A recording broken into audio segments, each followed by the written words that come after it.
Olá, pessoas maravilhosas. Sejam todos muito bem-vindos e bem-vindas aqui nesse primeiro Sou Fã podcast. Nós fazemos uma estreia em dose dupla, recebendo aqui conosco o pessoal do Ovinos e Podcast, representado aqui pelo Léo Matos. O Léo é assessor agropecuário, uma figura chamativa, cheia de histórias, de sorriso largo, e que hoje vai trazer aqui para a gente um pouquinho desse mundo do agro, esse universo tão interessante, mas ainda tão desconhecido.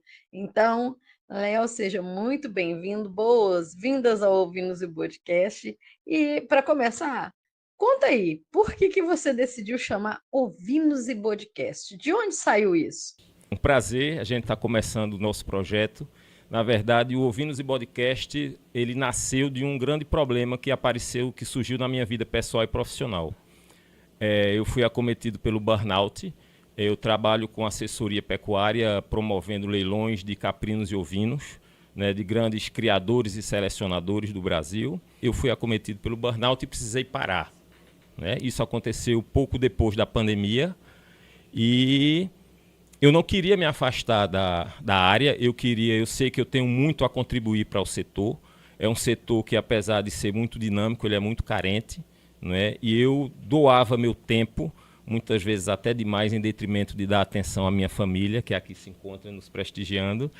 E, de repente, eu me vi perdido, precisando me encontrar de uma forma onde eu pudesse contribuir. E aí comecei a assistir alguns programas, alguns podcasts e disse, o momento é esse, a ideia é essa, não é? E como nossa praia é a parte de caprino-ovinoculturas, me veio a intuição de colocar o nome Ovinos e Podcast. Pois é, e geralmente quando se fala em agro, se fala muito de bovinos, até de equinos, mas não se fala assim dos ovinos. Então, você está aí para dar som ao berro dos ovinos. Exatamente, dos ovinos e dos caprinos, né?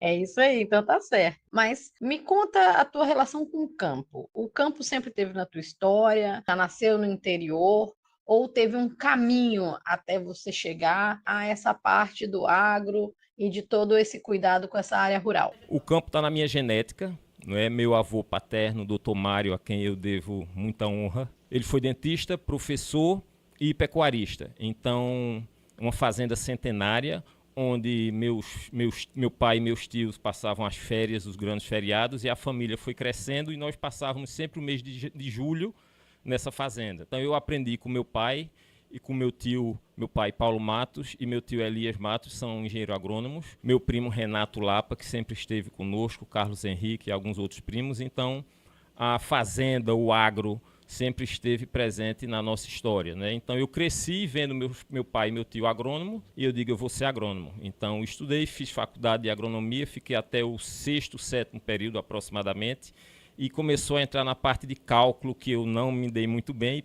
Infelizmente, por alguns problemas, hoje eu entendo, eu fui diagnosticado com TDAH e paguei a cadeira de zootecnia, né? Então eu abandonei meu curso e entrei para a zootecnia. Mas me dedico desde sempre a esse setor, em especial a caprino-ovinocultura, né? Eu digo que eu tenho 3 grandes paixões na minha vida. A primeira é a minha família, a segunda são os ovinos e os caprinos e o terceiro são os equinos. Mas a equinocultura já tem um movimento muito forte e a caprino-ovinocultura sempre foi deixado meio que de lado, né? Então, eu levantei a bandeira da caprino-ovinocultura e venho lutando com pequenos, grandes, médios criadores, mas eu dou o que eu tenho de melhor, que é meu tempo, para esses criadores e para essas duas espécies que eu tanto amo e respeito e quero um dia, quando eu não estiver aqui, ter deixado um legado. Da agronomia para a zootecnia, com tantas mudanças assim, e é aquela história. Às vezes, o que parece que deu errado, na verdade, foi muito certo. Mas, continuando nosso bate-papo, Léo, quando eu vi, né, assessoria agropecuária, assim, no trabalho, no dia a dia, etc., a gente vê muito assessoria de imprensa, assessoria política, e eu nunca tinha parado para pensar nessa história de assessoria agropecuária. Explica melhor, tanto para mim, como para quem vai estar assistindo ou ouvindo a gente, O que que faz um assessor agropecuário? O que que vocês fazem lá na fazenda que faz diferença? Vê só, eu costumo dizer, eu sou matuto, com muito orgulho, né, pernambucano, com muito orgulho também, e eu costumo dizer que eu não tenho slogan, eu tenho um mote. E o meu mote é fazer diferente para fazer diferença. E graças a Deus, aquelas pessoas que abraçaram minha forma de lidar, minha forma de trabalhar, a gente tem conseguido fazer diferença para essas pessoas, né? Então, a minha forma de assessorar é diferente. Né? Existem cursos, treinamentos, as pessoas seguem fulano e beltrano. Não, o que é que eu faço na minha assessoria? Eu costumo escutar, ter uma escutativa da necessidade, do desejo, do sonho daquele criador, né? Daquele ou futuro criador. Né? E eu busco colocar com muita transparência os pontos positivos e os negativos, e em especial mostrar as dificuldades, as possíveis dificuldades que essas pessoas podem vir a ter. Porque, como você falou, as pessoas veem fazenda como um parque de diversão, um hotel fazenda, um lazer, né? Ganha dinheiro com sua atividade principal e vai brincar de ser fazendeiro. E a coisa não é bem assim, né? Eu tive o privilégio de, há 3 anos atrás, assistir a palestra de Luiz Tejon, na Festa do Boi, no Rio Grande do Norte, onde ele mostrou, dentro da palestra dele extraordinária, ele mostrou que existe uma pesquisa que até o ano de 2030, uma média de 80% das propriedades rurais tendem a fracassar, a fechar as porteiras, por falta de uso de tecnologia que já existe. Ou seja, as pessoas talvez não estejam repassando as informações necessárias ou não estejam repassando de forma que seja compreendida essas informações. Então, o meu maior desejo é fazer a engrenagem da caprinovinocultura começar a girar e dar certo, porque é uma paixão, é uma área que me encanta e que tem tudo, se a gente for falar de questões matemáticas, tem tudo para multiplicar bem mais rápido do que a bovinocultura. Então, existe algo que ainda, meus 53 anos recém-completados ontem, que eu ainda, gratidão, que eu ainda não consegui descobrir, mas com os nossos convidados, com esse trabalho, com essa dinâmica, eu espero poder contribuir para que a coisa realmente aconteça. E você acabou de citar aí uma referência nacional. Então, assim, falando dos ovinos e da caprinocultura também, a gente pode dizer que tem uma força maior aqui em Pernambuco? Conta um pouquinho mais desse cenário para a gente e explica, assim, como se eu tivesse 10 anos. Até porque, na verdade, nesse quesito e sobre essa temática, tudo para mim é novidade. Eu acredito que para muita gente que está ouvindo também. A ovinocultura e a caprinocultura, por que vale a pena se investir nisso? Por que trabalhar com a caprino-ovinocultura? São animais de pequeno porte, tá? Que, de uma maneira geral, existem algumas raças que são bem mais rústicas do que outras, mas, como eu falei, você tende a multiplicar os resultados de forma bem mais rápida, levando em consideração que um caprino e um ovino com 12 meses já começa a sua vida reprodutiva. Né? E com 5 meses aproximadamente ela vem a parir, vem a ter novos filhotes. E com 6, 8 meses, depende da forma como você trabalha, da tecnologia utilizada, você consegue começar a ter retorno financeiro. Agora, não é milagre, não é fácil como muita gente pensa, precisa haver investimento de conhecimento, investimento de genética, investimento de tecnologias para a coisa poder girar bem feito. Veja só, eu não trabalho a nível Brasil, tá? Basicamente o Nordeste, que é enorme. Né? Se a gente for ver Bahia, Sergipe, Alagoas, Rio Grande do Norte, Pernambuco, Maranhão, Paraíba, enfim, a gente tem um universo muito grande aqui, onde existem 2 polos muito fortes da ovinocultura. Nordeste, principalmente dos deslanados, que é basicamente Santo Inês, Morada Nova, tem o Somalis brasileiro, que nós vamos ter um convidado, nosso amigo Diego Moraes, que vai estar com a gente em breve. Então, existe aqui o Nordeste, existe a região Sul e Sudeste, que existem outras raças que são bem exploradas. Tá? Mas aqui, para a gente, seria basicamente o Dorper, o Morada Nova e o Santo Inês. Existe uma raça nova que foi criada recentemente, o Ministério da Agricultura chancelou, que é a raça Soinga, que um pessoal basicamente do Rio Grande do Norte tem feito um trabalho extraordinário e que está começando a ter uma aceitação muito boa da raça. Né? Fiquei curiosa com essa história de uma raça nova. Como é que funciona isso? Você podia explicar para a gente que não entende nada, não tem a mínima ideia? Veja só, existem raças nativas que a própria natureza fez a seleção natural e hoje essas raças elas vão se perpetuando, né? Os indivíduos vão se reproduzindo e vão transmitindo aquelas características. É isso basicamente que caracteriza uma raça, não é? Então, o que acontece? Algumas pessoas, em determinadas áreas, meio ambiente diferenciado, eles começam a usar determinada raça e que não dá o retorno ou não se adapta bem àquele clima, àquela realidade. Então, algumas pessoas se juntam e começam a usar uma raça X com outra raça e dá indivíduos interessantes e eles começam a fazer um trabalho para conseguir chegar naqueles indivíduos que a cada ciclo reprodutivo aquelas características se repitam. E quando isso acontece, aí existe um trabalho junto ao Ministério da Agricultura para tem uma série de procedimentos que tem que ser levado em consideração até que, de fato, seja considerado uma nova raça. É um trabalho muito desgastante, até porque demanda muito tempo, e tempo é uma coisa escassa que a gente precisa aproveitar ao máximo. Então, eu sugiro para quem está começando que use as raças que já existem, né? Nós temos muitas raças, dentro das próprias raças existem muitas linhagens que são mais específicas em determinada qualidade, então a gente tem muito que trabalhar, muito que debater, e é por isso que eu tenho a ideia de trazer criadores, selecionadores, para trazer essa experiência, não só do que deu certo, mas também o que deu errado, para que as pessoas que estão começando possam avaliar e não venham a cair no erro que eu posso já ter caído, enfim. Nossa ideia é trazer informação. Não somos donos da verdade, o que dá certo para mim pode não dar para você e vice-versa, e a gente está aqui para trazer exatamente essas experiências desses criadores e selecionadores. Você falou sobre raças que têm melhor adaptabilidade. Se uma pessoa quisesse começar hoje, aqui em Pernambuco, quais são as raças que você mais recomenda para quem quer entrar nesse universo dos ovinos e caprinos? Veja só, aqui em Pernambuco nós temos três regiões distintas. Tem a zona da mata, que tem bastante umidade, tem o agreste e tem o sertão. Indiscutivelmente, o melhor clima para se criar qualquer raça e qualquer espécie se chama o sertão, desde que você tenha água para produzir comida. Então, hoje a gente tem aqui no estado de Pernambuco criadores de somalis brasileiro, nosso amigo Diego Moraes. Nós temos grandes selecionadores da raça santinês, Dr. Alexandre Valença, que acabamos de fazer um leilão com ele extraordinário, leilão comemorativo de 20 anos de seleção. Temos João Carlos Tavares de Melo, que é o melhor criador do Brasil, já há 8 ou 9 anos sendo o melhor criador e expositor do Brasil. Mas nós temos também outros criadores, como Léo Pinto Caldas, com Dona Janine Caldas, que é um parceiro nosso. Dona Janine já trabalhou muito tempo, tinha desistido da raça, voltou com o filho agora também criando santinês. Nós temos um pai e filho que eu tenho a oportunidade de trabalhar com eles, com leilões e também com venda direta dos animais dele, que é senhor Aldo Rodrigues e Luiz Rodrigues, de Tuparetama, Pernambuco, e dentre outros criadores, né?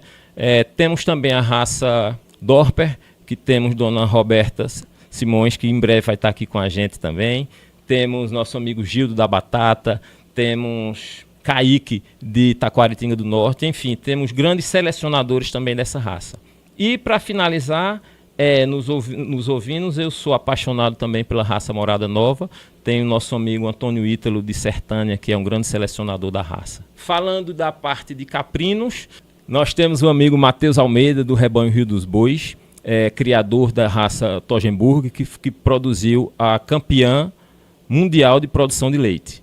Temos a raça Alpina, temos a raça Sane, mas temos também, que eu gosto muito, alguns criadores do sertão que criam a raça Canidé e a raça Mochotó, que são produtoras de leite e são bastante rústicas e que eu realmente indico para os criadores do sertão. Bom, gente, voltamos aqui com mais um bloco do Ovinos e Podcast. Eu estou aqui hoje com o Léo Matos, ele é assessor pecuário e muito mais.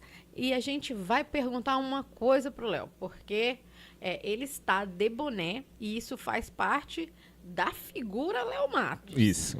Então, Léo Matos, me conta essa história de como começou essa paixão, essa coisa toda com os bonés. O que eles representam? Por que desse elemento aí? Até no logo do Ovinos e Podcast, isso, o bodezinho tá lá de boné. Primeiro, o boné é uma tradição de família, boné, chapéu. Eu sou calvo, né? Eu costumo dizer que eu sou careca, mas minha filha me puxa e diz, papai, você é calvo. E o boné, para mim, ele é um troféu. Tá? Nós acompanhamos várias exposições, trabalhamos com um leilão com vários criadores, alguns leilões individuais, como acabamos de fazer o 8º leilão Goitá Genética Campeã. Doutor Alexandre, preciso do meu boné, falta o seu, que é um grande troféu para mim. Então, os bonés, tanto eu uso no dia a dia, como servem de troféu. É uma realização, né? Aquele criador está numa exposição, disputando com outros criadores e ganha uma premiação e ganha um troféu. E eu peço aos meus parceiros, os meus clientes, que me deem um boné para compor uma galeria feito essas, tá? Nós temos aqui Dorper Praxedes, Estância Ouro e Prata, Capril Extrema, Fazenda Iaras Baixão, Ife Baiano, Rebanho Vise, Saia Rodada, Dorper Boés Santinês, Recanto dos Anjos, é um cliente nosso do Paraguai. Sebastião, Leilão Norte, que é o nosso grande parceiro, hoje a gente faz leilões através da Leilão Norte. Rebanho Rodrigues, já falei, Tuparetama. Mumbuca, São Paulo, João e Mauro Sack, são grandes selecionadores, referências na raça santinês, tá? Então, cada um deles foram negócios que nós fizemos, tanto com venda como com compras para nossos clientes e servem para mim de troféu. Eu tenho isso para mim como uma relíquia, eu respeito muito. Esse em especial que eu estou usando, Fazenda e Rebanho Sotero, é uma fazenda, é uma empresa onde eu estou trabalhando com assessoria direta, onde eu passo de 3 a 4 dias por semana tentando ajudar a fazenda como um todo, porque, como a gente falou anteriormente, as pessoas veem fazenda como um hobby, como um passatempo, né? E a fazenda é um universo à parte, onde hoje precisa bastante do uso de tecnologia, tanto para você fazer a gestão do negócio, quanto para você conseguir o melhoramento da fertilidade do solo, para poder gerar nutrientes, gerar forragem para os animais. A gente precisa de técnicos, veterinários, agrônomos, zootecnistas, para poder dar o melhor resultado, o uso da tecnologia da melhor forma possível.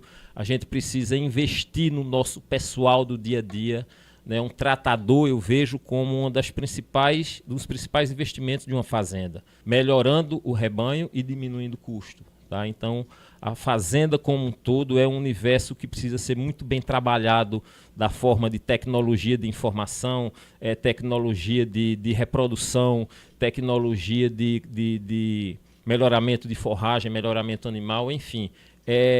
Como o Luiz Tejon disse, precisa ser usada tecnologia para poder dar resultado. Né? A gente não pode mais perder tempo nem dinheiro.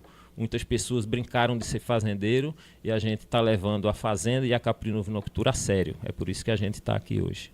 E assim, pra gente que é leigo, que a gente meio surpreende. Quando eu tive a oportunidade de acompanhar você e a Michele, né, que é da AMA Soluções Rurais, isso, né?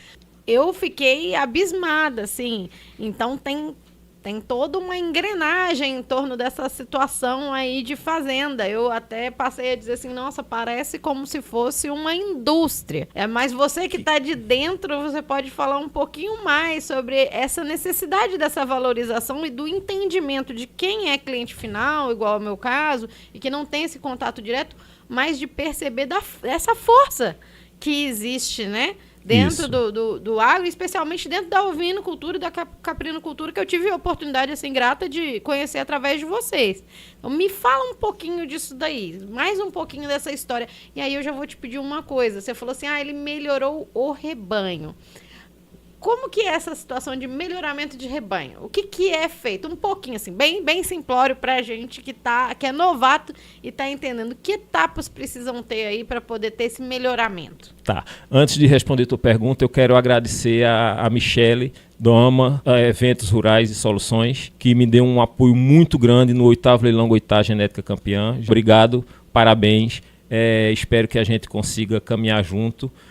Em vários eventos, vários leilões, e com certeza você vai estar sempre sendo recomendada por mim, tá? Obrigadão. Indicação do Ovinos e Podcast, hein, gente? Veja só, o trabalho de melhoramento, ele anda em parceria com seleção. Você começa a criar santinês, como o doutor Alexandre mesmo falou, quem teve a oportunidade de ver, ele era criador de gado holandês, que é uma das raças mais bem tecnificadas que existem. Então, o trabalho de melhoramento genético no bovino, você consegue melhorar cada ponto. Já existem trabalhos específicos e estatísticos comprovados que você, usando determinado reprodutor com determinada matriz, você consegue melhorar aquele ponto que você deseja. Na ovinocultura e na caprinocultura não está tão evoluído, tá? Mas aí são experimentos do dia a dia na fazenda. Então é por isso que é seleção. Eu vou selecionar aqueles animais que estão dentro daquelas características que eu desejo ou que o mercado deseja. Em cima disso a gente vai começar a fazer cruzamentos. Cruzamentos não, acasalamentos. Cruzamentos é quando a gente usa raças diferentes.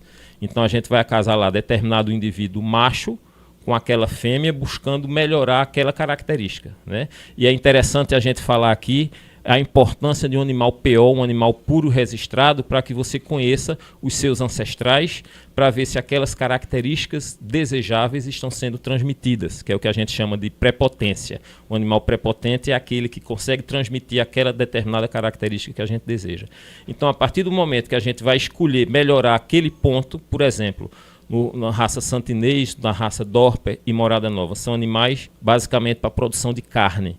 Então, a gente precisa de um pernil, de um posterior, de umas costelas muito bem cobertas por musculatura, né? A linha de dorso que a gente chama que é a coluna do animal precisa ter força para segurar aquele peso daquela musculatura que a gente está querendo trabalhar. Então a gente vai acasalar indivíduos para buscar aqueles resultados e vai selecionando aqueles que estão e precisa de uma escrituração zootécnica, quem é pai, quem é mãe, quando foi feita a cobertura, quando nasceram os animais, em que peso nasceu, com quantos quilos ele foi apartado com aquela idade para parar de mamar, para entrar na sua vida independente, tá? Então tudo isso é levado em consideração na hora do trabalho de seleção e melhoramento genético. Entendi. Esse melhoramento todo, ele movimenta também o universo dos leilões. Como é que funciona isso? E a gente, até o pessoal da produção estava brincando comigo, falou assim, eu só lembro do canal do Boi, essas coisas assim, e a gente ficava olhando, falando, ninguém assiste isso. Mas assiste, tem muita sim. gente. Nós tivemos o privilégio, né, Sebastião, o dono da Leilão Norte, ficou encantado, que nós tivemos durante o Leilão da Goitá, mais de 200 pessoas ativas no canal do YouTube. Então as pessoas estavam assistindo, estavam lançando. Tá? O leilão é uma grande festa para aquele criador, para aquele selecionador. Mas que o Léo Marques, filho do Dr. Alexandre, falou o seguinte, nós tivemos esse resultado extraordinário do 5º para o 6º, do 6º para o 7º, do 6º para o 7º e do 7º para o 8º, porque ele começou a trabalhar o 8º leilão uma semana após o encerramento do 7º. Ou seja, existe um trabalho, vou falar especificamente da Goitá agora, existe o trabalho de Adalberto Farias e de Rodrigo Ozil, que dão suporte tanto na parte do manejo reprodutivo, na parte do manejo nutricional, na parte de selecionar os animais que vão ser registrados, os animais que vão para a pista, os animais que vão para leilão. Tá? Então, é feito um trabalho periódico, constante, onde tem o olho clínico daqueles tratadores que estão no dia a dia, observando qual animal dá melhor resultado, porque o técnico, o agrônomo, veterinário, zootecnista, passa na fazenda, colhe aquelas informações que são repassadas pelo tratador e pelo proprietário, fazem uma filtragem e chegam para determinar o que precisa ser feito.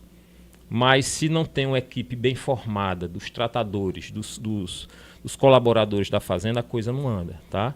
Então o trabalho do leilão parte desde o momento de fazer um bom acasalamento, para a gente conseguir aqueles indivíduos que são mais desejados, que são aqueles que vão ter maior disputa de lance do leilão, vão ser bem tratados, um trato diferenciado do trato normal. De lá vão começar a participar de exposições para fazer pista e fazer nome e ser mais desejado por novos criadores, por selecionadores, para poder, de fato, a gente ter um trabalho de uma equipe que vai deixar esses animais preparados, e a gente conta sempre, todos os leilões que eu estou assessorando, eu busco trabalhar com o nosso amigo João Medeiros, que eu chamo do Mago das Lentes, que é quem leva para os clientes, a gente trabalha muito hoje com leilão virtual, leva para os clientes a beleza, a qualidade daqueles animais. Então, uma boa foto e uma boa filmagem é um investimento que faz com que o cliente tenha o desejo daquele animal e dê o clique para fazer o cadastro na leiloeira, para fazer o pré-lance, para lançar, enfim, é uma coisa muito dinâmica, que dá bastante trabalho, mas que me me move bastante, é uma grande energia aquilo tudo. E a satisfação do cliente comprador e do cliente vendedor é o meu maior desafio. Você falou aí, né, os leilões são virtuais e tal, e eu ia te perguntar, acontece de gente vendendo gato por lebre?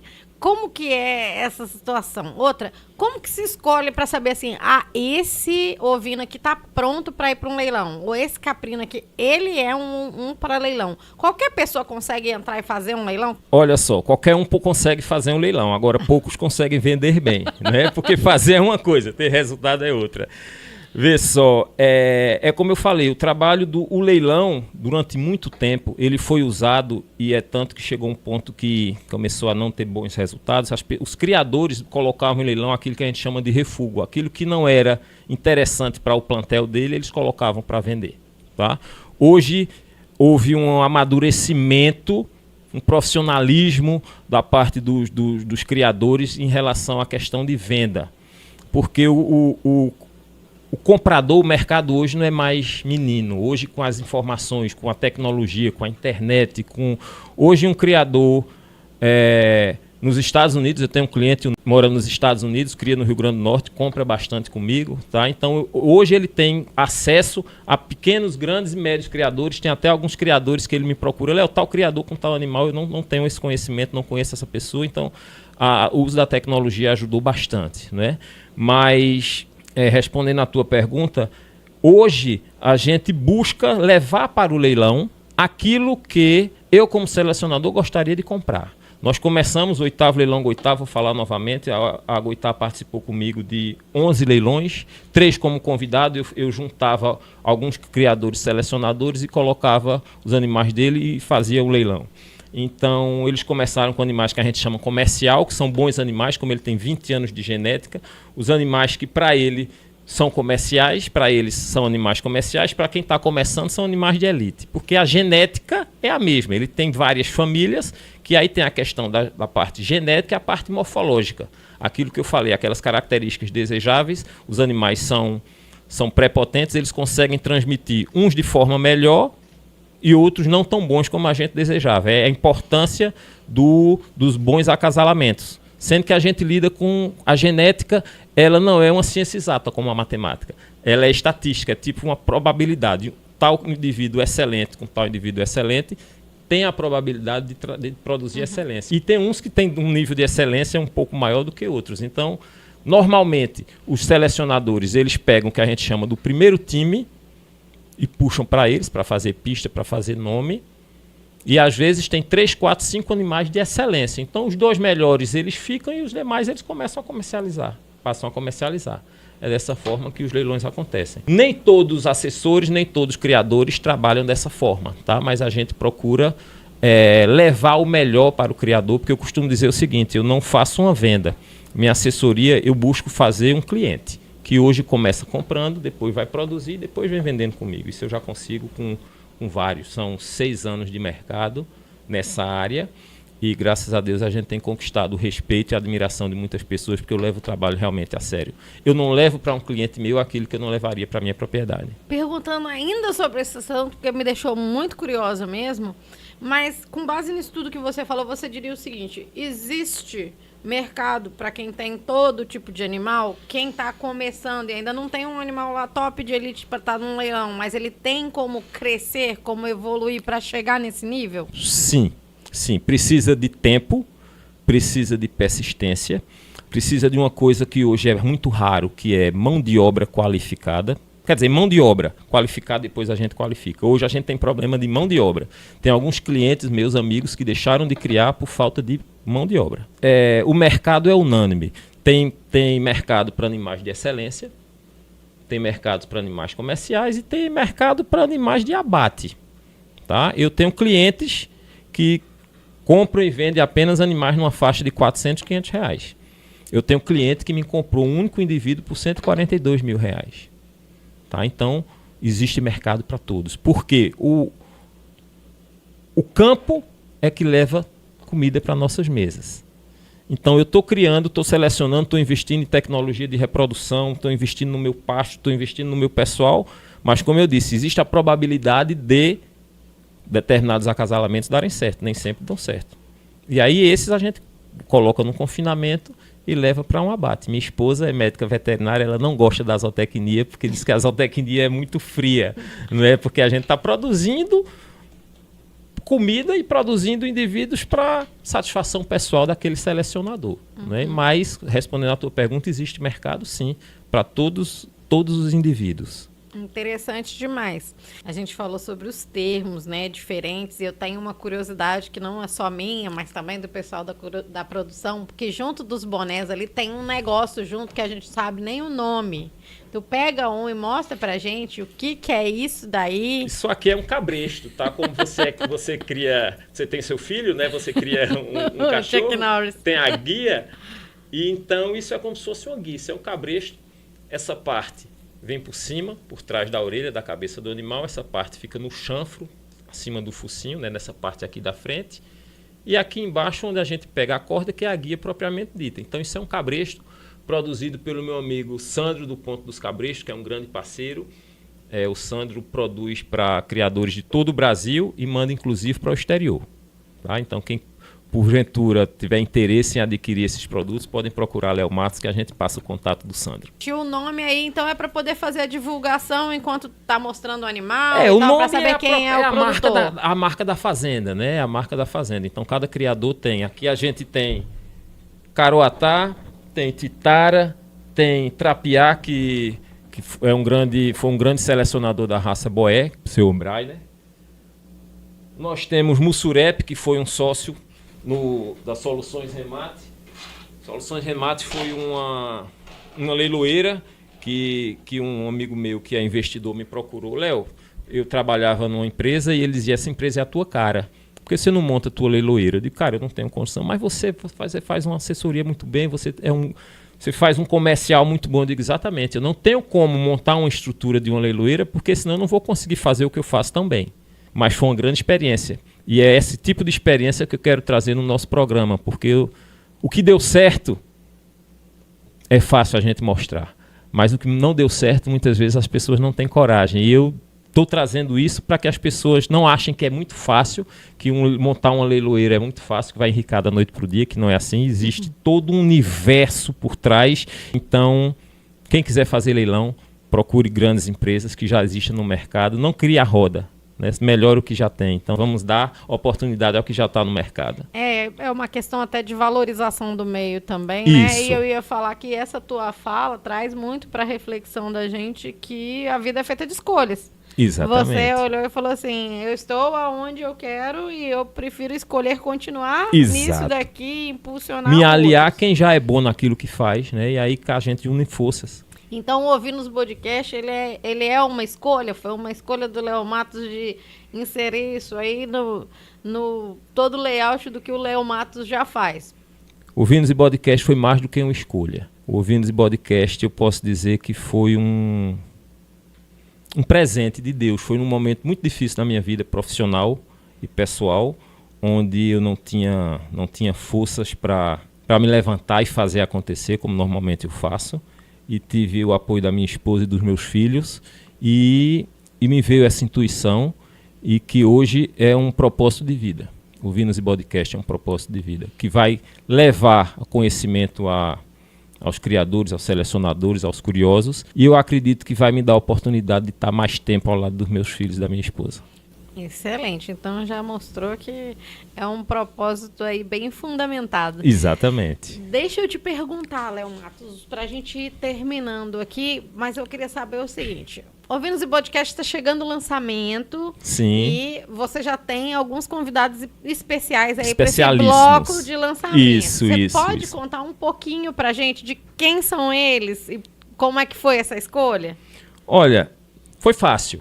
Tá? Foi fácil porque o que a gente quer mostrar, principalmente no momento inicial, é o que tem de bom no mercado. Então, eu comecei com os ovinos, tá? E convidei, graças a Deus nós fomos muito bem recebidos, nosso convite foi muito bem recebido. Começaremos com o Dr. Alexandre Valença, do Rebanho Goitá, que foi quem me impulsionou no mercado pecuário. Então, a gente vai começar com o Dr. Alexandre Valença, da raça Santinês, Rebanho Goitá. Nós vamos ter Dona Roberta Simões, que é uma referência na raça Dorper, é uma grande empresária, tanto do setor tradicional como também da pecuária, tá? Ela é uma grande selecionadora, uma grande produtora da raça Dorper, em Araripina, Pernambuco, Dr. Alexandre Valença, em Limoeiro, e nós vamos ter nosso amigo Diogo Marais, do Rancho MB, da raça Somalis brasileira. Léo, para a gente poder terminar aqui, eu sei que foi seu aniversário agora, deixamos parabéns aqui para você, e a gente queria que você deixasse um recadinho para as pessoas. O que você tem aí para essa nova etapa com o Ovinos e Podcast, com o aniversário, com esse novo ciclo começar? Eu queria, antes de responder a tua pergunta, Gisele, eu queria agradecer a cada um de vocês, não vou citar nome para não correr o risco de esquecer alguém, mas vocês que tanto admiram o meu trabalho, tanto me incentivam que eu continue, apesar de algumas questões, algumas dificuldades, eu quero agradecer o carinho de todos vocês que ontem me parabenizaram, me trouxeram mensagens de felicitações, gratidão de coração a todos vocês. A minha filha, desculpa, meu filho, minha esposa, tanto me apoiam e são o motivo para que eu esteja aqui. Gratidão a todos vocês, de verdade. Aí ele fez todo mundo ficar sem voz agora, gente. E todo mundo chorar junto, mas vamos lá. Léo, eu vou aproveitar que você falou na sua esposa. Sim. E eu vou fazer uma pausa para você me responder uma coisa que era pra gente ter inserido lá atrás. Ela é veterinária, você trabalha com essa área aí, que é essa questão da pecuária, etc. E você falou sobre a falta de mão de obra. Isso. Se você pudesse dar um conselho para essa gurizada que está saindo aí da faculdade e tal, para lembrar que o campo tá aqui e existe, porque você acompanha a sua esposa, então você conhece a realidade, conhece o trabalho, etc. O que você deixaria de recado para esse pessoal? Para eles começarem a perceber que existe esse universo do campo, que ele é um universo muito bom de se estar inserido, né? Veja só, antes de chegar nesse ponto que você está me perguntando, eu quero dizer que se você gosta de animal, não quer dizer que você vai ser um bom veterinário. Tá? Existem muitas pessoas, não, eu gosto de cão, eu gosto de gato, eu gosto de boi, eu gosto de cavalo, eu vou fazer veterinária. Não é por aí. Tá? O mercado da veterinária, ele é muito duro, ele é difícil, você tem que sair de casa, você tem que estar viajando muito, engolindo muito sapo de muitos criadores.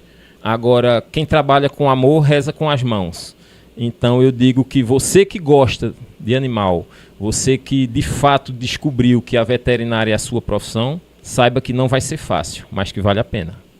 Então existem muitos criadores, muitos selecionadores que precisam de bons profissionais, pessoas que se dediquem de fato. Então se você de fato gosta da veterinária, faça com muito respeito e vale a pena. Excelente, então ficou o recado aí para a gurizada. Para a gente poder fazer o fechamento, por que assistir, ouvir Ovinos e Podcast com o Léo Matos? Porque aqui a gente não traz promessa, aqui a gente vai trazer experiência de vida, trabalhos sérios e honestos, e a gente está disposto também a ouvir de vocês as perguntas e as críticas construtivas para que a gente possa melhorar o nosso setor. É um dos objetivos do Ovinos e Podcast ampliar as fronteiras, aparecer para além do Brasil? Como é que é a expectativa? Com toda certeza, sempre foi, tá? E agora com o apoio da SP Máximo, eu tenho certeza que a gente vai conseguir. Não só nas Américas, mas eu quero rodar o mundo. Eu quero que o nosso projeto cresça e consiga contribuir para todos os criadores do mundo. Vocês têm parceria, você trabalha hoje, atua hoje, você tem parceria em quais países? Que você sabe assim, que por exemplo, você vai mandar o convite do Ovinos e Podcast, eles vão estar te assistindo. Veja só, Estados Unidos, Bolívia, Colômbia, Uruguai, Paraguai e Argentina, tá? Mas já tenho contato com o pessoal, com brasileiros na Alemanha, Portugal e Espanha. Então, gente, o Ovinos e Podcast já chegou para as Américas e está indo para além mar. Ninguém pode perder. Então, a gente pode dizer que o Ovinos e Podcast é uma janela para o mundo. Exatamente, com toda certeza. Animação total com você que ficou até aqui e curtiu todo o nosso primeiro episódio do Sou Fã Podcast. Confira a nossa agenda, Segue a gente nas redes sociais, que tem muito mais convidados especiais e assuntos interessantes. Tudo isso para você continuar sabendo de quem mais eu sou fã. Quem sabe você fique fã também.